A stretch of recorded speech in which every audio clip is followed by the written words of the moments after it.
ladies and gentlemen, to the final month of What's in the Box. Yes, guys, I know I talked about this on my Facebook page, but I also know a lot of people don't go on to my Facebook page, so I'm going to kind of sum it up here.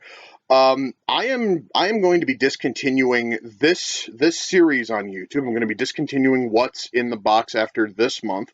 Luckily, I got my last two boxes in today. I'm only going to be able to film one of them now, but that's because I've got to leave for work in like 2 hours. So, I'm just going to try to get this one done. Now, the big reason why I'm discontinuing this series before we even dive into this is more as a cost-saving measure than it is anything else. It's costing me about $50 a month to keep the series going, and if I was getting if I was getting the YouTube revenue like I used to, I could totally afford it. Unfortunately, because of how YouTube's mixed up not mixed up, but how they've altered their ad system, I'm not seeing nearly as much as I used to. So as a means to save some money, unfortunately, this series had to go. But oh well, it honestly was fun while it lasted. But there is still this video and one more left, so at least we're going to hopefully go out on something positive. And we're going to start with this month's horror pack. Now, Horror Pack has been a rather interesting service, fascinating concept, but I'm actually kind of happy I am discontinuing this because even though I don't know what is in here, whole lot of the Horror Pack selections have felt a little bit lacking, let's say. And in fact, honestly, it almost never feels like it's totally worth the value once I actually stand back and I actually look at the stuff which came in. Now, that could be different here. I have no clue what's in here, and the only way to find out is if I reach in and I check out the 4 Blu-rays that are sitting in this bag. So, I believe it's time for us to do that right now.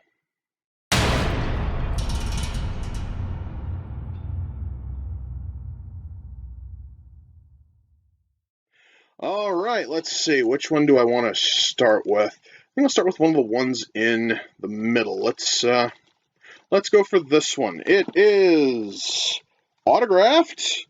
That should mean something. It's called the Dark Below. Wow, the writing on the back is actually clear and I can read it. Horror Pack used to, not do that. It used to be all blurred and shit. So, in his fourth and most daring film, director Douglas Schultz, who worked on Mimesis and Dark Fields, I've never heard of either of those movies, brings us the Dark Below. This tense, fear-driven film utilizes minimal dialogue, portraying a woman struggling for survival beneath a frozen lake while a serial killer stalks her from the surface. So, she's trapped under a frozen lake. There can't be that much oxygen in there, and a serial killer is stalking her on the surface. This movie is almost 80 minutes long if the runtime on the back is anything to go by. So it's 80 minutes of it's basically a woman underneath a sheet of ice being stalked by somebody. I'm sorry, guys, that sounds horrible. It actually might be decent, but good Lord, that just sounds terrible, man.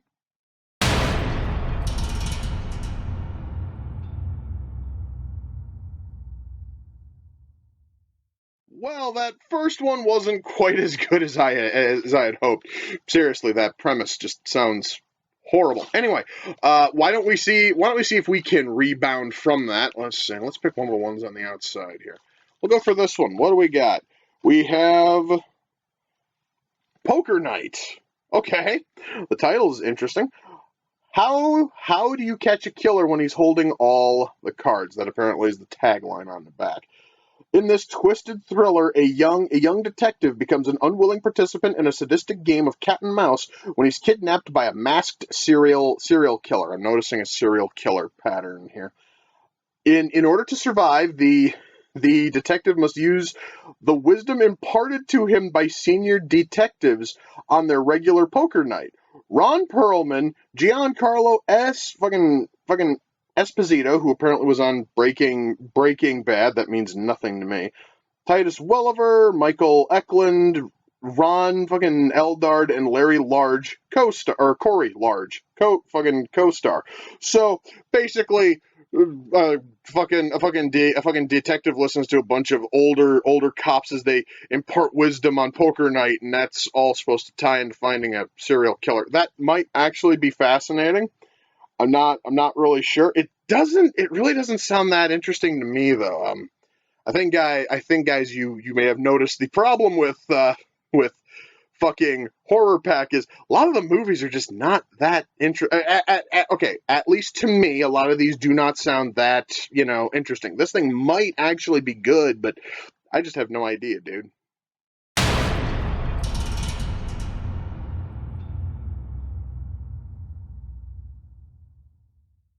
All right, so this month isn't exactly off to a great start. I still haven't found a movie I can honestly say, yeah, I totally need to watch that. But who knows? Perhaps maybe one of these last two will bring me something good. We have, funny thing. A lot of people have asked me to cover this one for a reaction and review. Now I finally have my chance. Wolf Cop. The fuck? Your eyeballs will never forgive you if you miss this one. Oh, Jesus H. The perfect blend of horror and comedy. I've seen a whole lot of horror, comedies. A lot of them I would say are great. Not sure if this one will match that. Anyway, what is this? Officer Lou Garrow isn't the best cop in small town Woodhaven. In fact, he's probably the worst. He probably just, so basically, yeah, so a cop turns into a werewolf. This might actually be interesting. Well, you know what?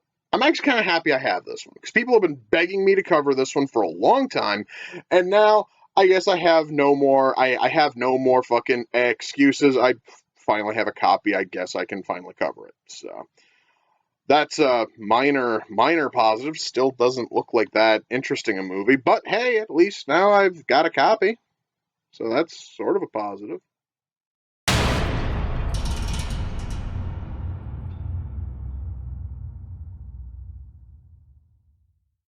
All right, final movie in the final horror pack I will ever look into.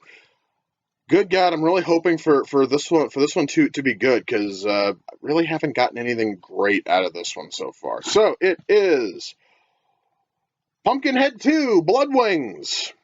Funny thing, I watched the first Pumpkinhead with a couple of friends years ago. This is back when I still had Netflix, and I didn't care for Pumpkinhead much. I wanted to. I really wanted to like it. Now, mind you, when I was watching, I had a splitting fucking headache, and I couldn't really focus much on the movie. But it still to me came up as kind of lacking. I'm not really sure if I'm gonna want to watch the sequel.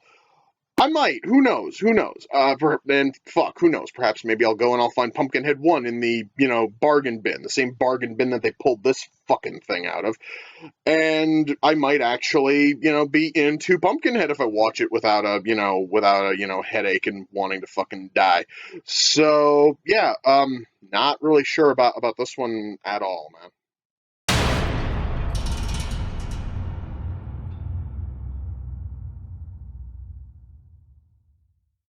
So, guys, we've got the final four movies I will ever get from Horror Pack, and of them, uh, two of them barely count as passable. Again, I wasn't really into the first Pumpkinhead when I watched it, and I'm only happy I have Wolf Cop because a lot of my viewers wanted me to cover it for my other show. So that's fine. That's totally fine. But still, Wolf Cop I know is only like a $10 Blu-ray, and Pumpkinhead 2 has been a budget title ever since it came out. As for these two, the premise here sounds really fucking dumb. I would really love to hear the filmmaker attempt to explain how he thought that this sounded fascinating. I'd like to hear from Horror Pack as to why they thought it was worth even giving to us. Who knows though? That one actually might be fascinating, but I just can't imagine one person stalking another person through a sheet of ice for 80 minutes being a fascinating movie. But hey, who knows? That one actually might be something. And this one just sounds kind of stupid in all seriousness. As I've thought about it more and more, and even this one, the very fucking premise and everything, it just screams budget title. In fact, I'm going to tell you guys, minus this one because they went and because they went and they got it signed, and apparently that's going to boost the value. This is the biggest problem when it comes to Horror Pack. Is if you go onto their website and you go onto their FAQ, they fucking talk about how they were not going to dive into the budget bin at all. They were, or rather, they were going to try to avoid budget titles as often as possible. Yet here I am holding 3 movies that I could probably get on Amazon for less than $10 a piece.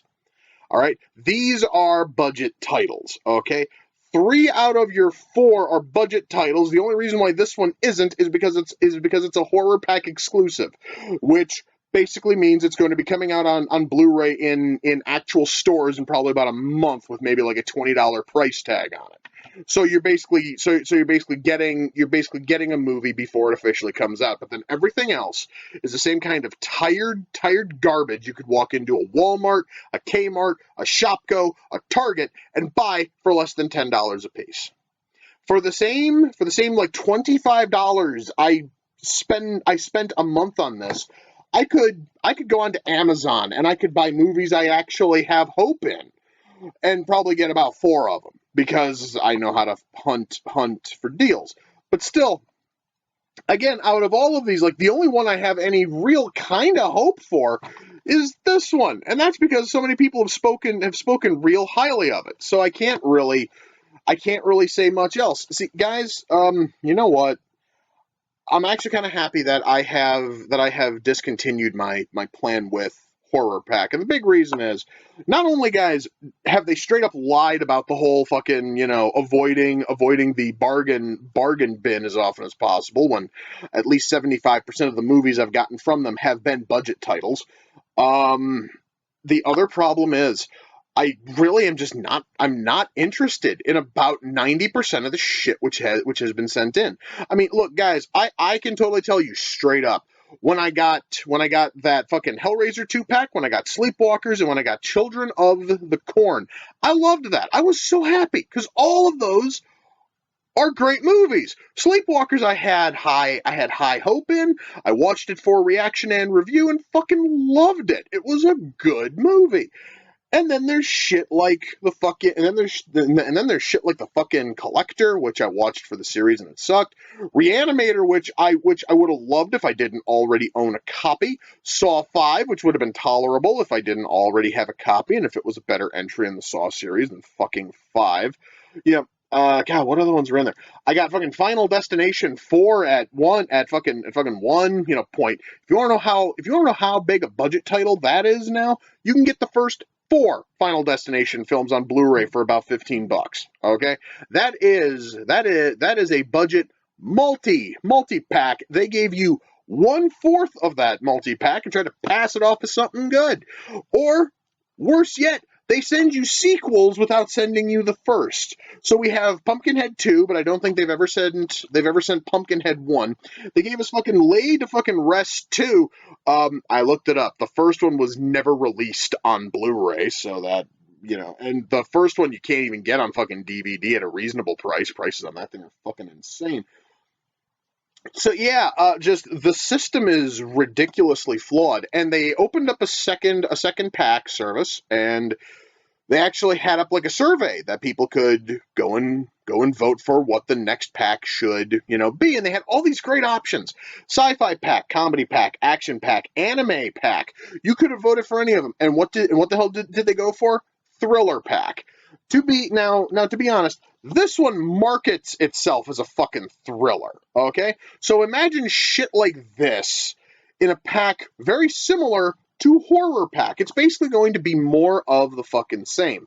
So that honestly is just me talking about their other, pack service. But you know what, guys? It honestly, though, is a fascinating concept. And if Horror Pack could, actually, if if Horror Pack could find a way to crawl out of the bargain fucking bin, maybe, I don't know, give out more films from more interesting studios. Stop sending us shit from like legless fucking corpse, a company nobody's heard of, when you could try to be working deals with, let's see, like Full Moon or Shout Factory or Troma.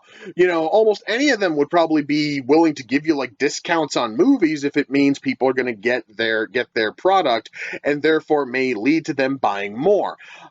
Unfortunately, though, the only things that we seem to get a whole lot of is shit from, let's see, we get a whole lot of stuff from legless fucking corpse. We got at least two or three. No, wait, actually, I think actually it was about three different fucking Asylum films, which is three too fucking many, I should mention.